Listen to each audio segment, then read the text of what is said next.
was really interesting. It was really interesting to talk to the to some of the filmmakers and the talent too. Talking with the actors, who had appeared in just about how it was different to work in So VR. tell me about your book first off. Okay. Better Living Through Criticism. Better Living Through Criticism. Self-explanatory title.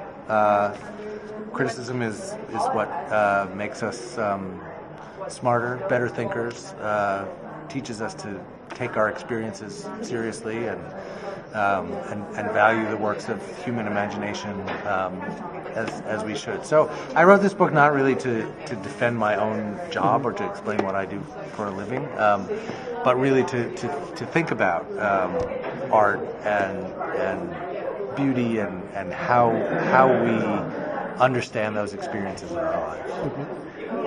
I think of without criticism, like someone like Ralph Nader criticizing car companies, we might not have seatbelts or airbags. Yeah. So it applies well, I think it's also true, that independent voices, independent critical voices in the world, not only in arts and culture, but out in the world in civic life are very important. I've tried to talk about some of that too. What are your thoughts on New York Times VR films?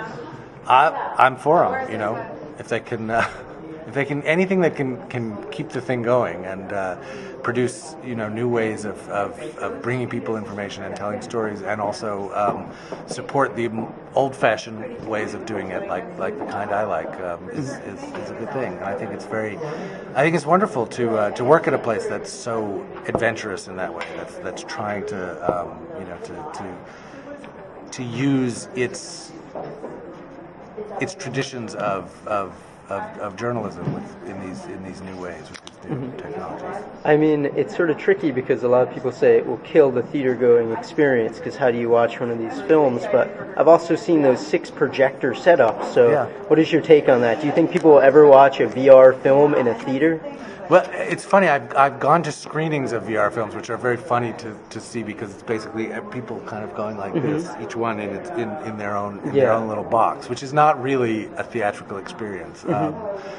But I don't know. I mean, I think that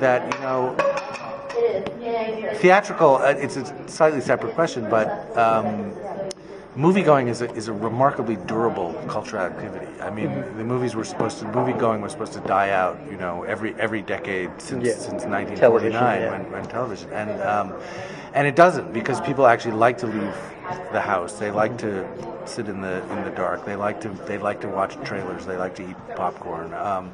And if that can be adapted, I think it's interesting how different attempts to expand or enhance that experience work for a while, and then, I mean, we've seen it lately with 3D. There was a big burst of this generation of 3D. There was some wonderful stuff, and some people are still using it interestingly, but audiences are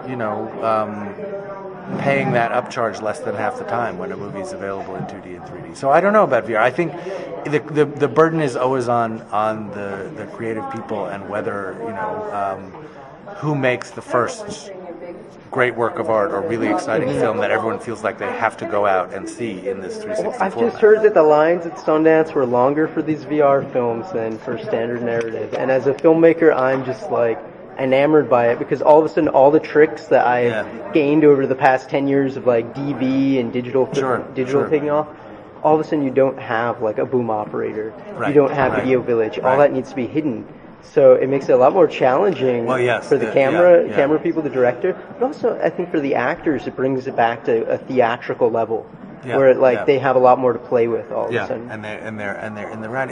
It also, I mean, I think for journalism and documentary raises some very interesting questions about the manipulation of the image and the staging of things. Because there are very strong conventions and rules in photojournalism about what counts as reality and what doesn't, and VR challenges those, because you have to have to move things around. You have to retake things. You have to make sure that the cameras are not in one another's way. If you notice, I haven't moved my arm this entire time because if I move it, then it gets people all shaky.